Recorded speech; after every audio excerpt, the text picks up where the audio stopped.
హైదరాబాద్ జలవిహార్లో మంత్రులు కేటీఆర్, హరీష్ రావు ఆధ్వర్యంలో BRS party కీలక సమావేశం నిర్వహించారు. ఇందులో ప్రధానంగా ఎన్నికల్లో అనుసరించాల్సిన వ్యూహాలతో పాటు ఆయా నియోజకవర్గాల ఎన్నికల ప్రచార సరళిని పర్యవేక్షించడం, ఎన్నికల మేనిఫెస్టోను ప్రతి ఒక్క ఓటరుకు అర్థమయ్యేలా వివరించడం ఈ వార్ రూమ్లో చర్చించారు. నియోజకవర్గ పరిధిలో కొనసాగుతున్న ప్రచార సమాచారాన్ని ఎప్పటికప్పుడు మీడియాకు అందజేయాల్సి ఉంటుంది. Facebook, X, Twitter, WhatsApp, YouTube వంటి సోషల్ మీడియా ప్లాట్ఫామ్స్ను ఉపయోగించుకుంటూ రాజకీయ ప్రత్యర్థులు చేసే విమర్శలు, ఆరోపణలు తిప్పికొట్టాలనేది వ్యూహం. ఇంకా పార్టీ క్యాడర్ను ఎన్నికల సమరానికి ఈ వార్ రూమ్ సిద్ధం చేస్తుందంటున్న బీఆర్ఎస్ నేత, మాజీ మంత్రి పెద్దిరెడ్డితో మా ప్రతినిధి Mahender Reddy face to face. Hyderabad జలవిహార్లో ఈరోజు బీఆర్ఎస్ పార్టీకి చెందినటువంటి ఇన్ఛార్జీల మీటింగ్ అన్నట్టు ఒక సమావేశం ఏర్పాటు చేశారు. దీనికి BRS working president KTR, Harish Rao నేతృత్వంలో దాదాపు ఇప్పటివరకు నియోజకవర్గ ఇన్ఛార్జీలు అందరితో సమావేశాలు, అలాగే ఎన్నికల్లో వివరించిన తీరు దాదాపు ఇన్ఛార్జీలకు అందరికీ కూడా దిశానిర్దేశం చేసేందుకు దాదాపు ఈరోజు ఇక్కడ ఒక సమావేశం అయితే ఏర్పాటు చేశారు. మరి దీని యొక్క ముఖ్య ఉద్దేశం ఏంటనేది హుస్నాబాద్, అలాగే పెద్దిరెడ్డి గారు ఉన్నారు. మరి ఆయనకి ఇచ్చిన నియోజకవర్గాలు ఏమిటి, అక్కడ ఎలా ఉండబోతుందని దానిపైన సార్ మొత్తానికి నియోజకవర్గాల సంబంధించిన ఇన్ఛార్జీల సమావేశం జరుగుతుంది. ఏంటి దీని ముఖ్య ఉద్దేశం? ఈ రోజున ప్రధానంగా రానున్నటువంటి అసెంబ్లీ ఎన్నికలను దృష్టిలో పెట్టుకొని నియోజకవర్గాల వారీగా ఇన్ఛార్జీలను, అదేవిధంగా IT side, social media side చూసేటువంటి వాళ్ళందరినీ కూడా సమావేశపరిచి ఎన్నికలలో ఎలాంటి పద్ధతులు అవలంబించాలి, ఏ విధంగా ముందుకు వెళ్ళాలనేటువంటి ఒక స్ట్రాటజీ మీటింగ్ ఇవాళ పెట్టుకోవడం జరిగింది. దానికి హరీష్ రావు గారు, కేటీఆర్ గారు ముఖ్య అతిథులుగా వచ్చేసి దశ నిర్దేశిస్తూ ఉన్నారు. అభ్యర్థుల ప్రకటన నుండి మొదలుకుంటే ఎన్నికల ప్రచారంలో కూడా అన్ని రాజకీయ పార్టీల కంటే కూడా బీఆర్ఎస్ పార్టీ చాలా ముందడుగులో ఉంది. ప్రజలు కూడా విశ్వసిస్తూ ఉన్నారు. ఒకే నాయకుడు ఒక లక్ష్యంతో పనిచేస్తూ ఉన్నాడు. తెలంగాణ రాష్ట్రం ఏర్పడిన తర్వాత ఈ ప్రభుత్వం ద్వారా 2 పర్యాయాలు దేశంలోనే తెలంగాణ రాష్ట్రం అన్ని రంగాల్లో చాలా ప్రగతిని సాధించింది, అభివృద్ధి సాధించింది. పర్ క్యాపిటల్ ఇన్కమ్ కావచ్చు, పర్ క్యాపిటల్ పవర్ కన్జంప్షన్ కావచ్చు, ఇన్ఫ్రాస్ట్రక్చర్ కావచ్చు, ఎడ్యుకేషన్ కావచ్చు, హెల్త్ కావచ్చు, ఎంప్లాయ్మెంట్ కానీ ఇవన్నీ వేరే రాష్ట్రాలను పోల్చుకుంటే ఇంకా సాధించవలసి చాలా ఉన్నప్పటికీ కంపారిజన్ ఎప్పుడు కూడా దేశంలో ఉన్న రాష్ట్రాలను పోల్చుకోవాల్సిన అవసరం ఉంటుంది. ఆ రాష్ట్రాలను పోల్చుకున్నప్పుడు, పక్క రాష్ట్రాలను పోల్చుకున్నప్పుడు తెలంగాణ చాలా శరవేగంగా ముందుకు పోతూ ఉంది. దానికి ప్రధాన కారణం కేసీఆర్ యొక్క దూరదృష్టి. సో ఈ ఎన్నికల్లో కూడా బీఆర్ఎస్ పార్టీకి ప్రత్యామ్నాయం అనేది దరిదాపులో లేదు. ప్రజలు మళ్ళీ ఒకసారి అవకాశం ఇవ్వాలి.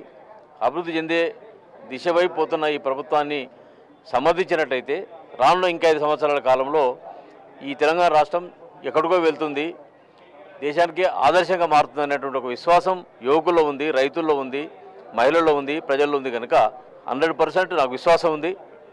మరి మంచి మెజార్టీతో మెజార్టీ సీట్లు గెలుచుకునే అవకాశం సర్వేలు కూడా అదే చెప్తా ఉన్నాయి. 3వసారి హ్యాట్రిక్ ముఖ్యమంత్రిగా కేసీఆర్ ప్రమాణ స్వీకారం చేయబోతారు. మేనిఫెస్టో ఏ రకంగా తీసుకెళ్తున్నారు, ప్రజలు ఏ రకంగా స్వీకరిస్తున్నారు? మీ మేనిఫెస్టో కాంగ్రెస్ 6 గ్యారెంటీలు కావచ్చు, బీజేపీ ఇస్తున్న హామీలు కావచ్చు, ముఖ్యంగా మీ మేనిఫెస్టో కూడా దాదాపు కాంగ్రెస్ను చూసే కాపీ కొట్టారని వాళ్ళు ప్రచారం చేసుకుంటున్నారు. దీన్ని ఏ రకంగా చూస్తారు సార్?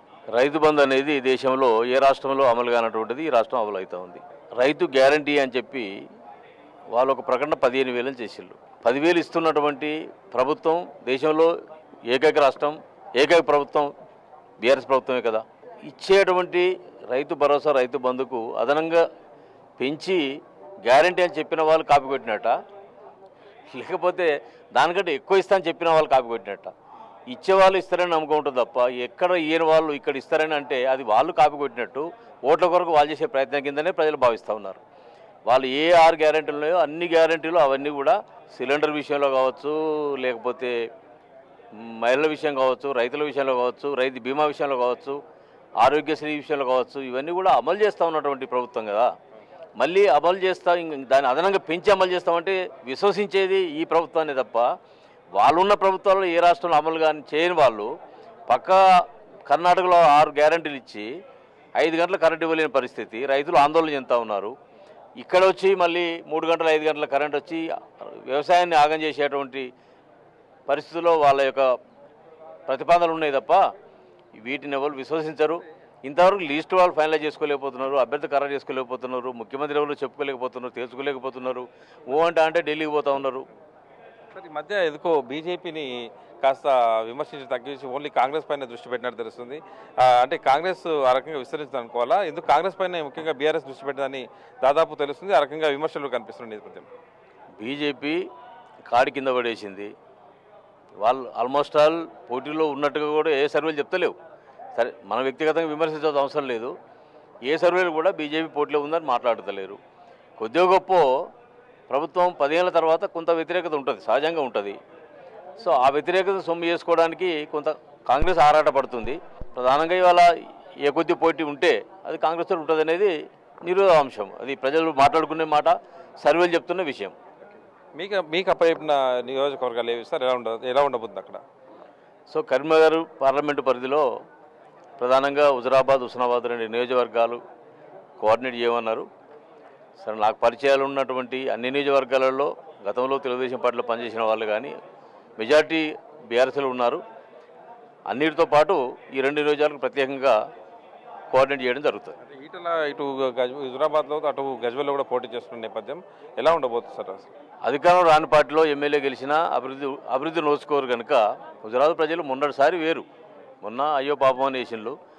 ఇవాళ ఆయనకి వేసినా మళ్ళీ ఎమ్మెల్యే అవుతాడు తప్ప వేరే అయ్యేదేం లేదు. వాళ్ళ ప్రభుత్వం వచ్చేది లేనప్పుడు హుజురాబాద్ ప్రజలు చాలా చైతన్యవంతులు. సో అది అభివృద్ధిలో ముందుకు పోవాలంటే అధికార పార్టీకి అనుకూలంగా ఓటేయాలనేదే వాళ్ళ యొక్క ఆలోచన ఉంటుంది కనుక ఈసారి అలాంటిది ఏముండదు. అక్కడ బీఆర్ఎస్ అభ్యర్థి గెలుస్తాడు, హుస్నాబాద్లో బీఆర్ఎస్ అభ్యర్థి గెలుస్తాడు. అయితే ఇది పెద్దిరెడ్డి గారు చెప్పిన విషయం. మొత్తంగా హైదరాబాద్ జలవిహార్లో ఏదైతే ఏర్పాటు చేశారో ఈరోజు ఇన్ఛార్జ్ల సమావేశం, దాదాపు దిశానిర్దేశం చేయడానికి ఈరోజు బీఆర్ఎస్ వర్కింగ్ ప్రెసిడెంట్ కేటీఆర్ అలాగే హరీష్ రావు ఇక్కడికి ఈ సమావేశం ఏర్పాటు చేశారు. ఎన్నికల్లో ఆ వ్యూహాలు ఏదైతే ప్రతిపక్ష పార్టీలు వ్యూహాలు సంధిస్తాయో దానికి తిప్పికొట్టేలా, అలాగే ప్రజలకు ఎలా చేరువవ్వాలా, అలాగే దాదాపు ఓటర్లకు గడప గడపకు వెళ్లే బాధ్యతను ఎమ్మెల్యే ఎలా కొనసాగిస్తున్నాడు, దాదంతా కూడా ఒక మానిటరింగ్ సిస్టమ్ అనేది పటిష్టంగా ఉండాలి, సోషల్ మీడియాలో పటిష్టంగా ఉండాలనే కాన్సెప్ట్ ఈరోజు ఈ సమావేశం ఏర్పాటు చేసుకున్నట్టుగా, అలాగే ఆ ఇతర కాంగ్రెస్ కావచ్చు, బీజేపీ కావచ్చు, ఆ పార్టీలో అసలు పోటీలో ఉన్నట్టుగా కూడా తెలియని పరిస్థితి, సర్వేలన్నీ కూడా మాకే అనుకూలంగా ఉన్నట్టు దాదాపు పెద్దిరెడ్డి గారు చెప్పిన విషయం. ఇది ఓవరాల్గా హైదరాబాద్ జలవిహార్లో బీఆర్ఎస్ ఇన్ఛార్జ్ల మీటింగ్ సమావేశం.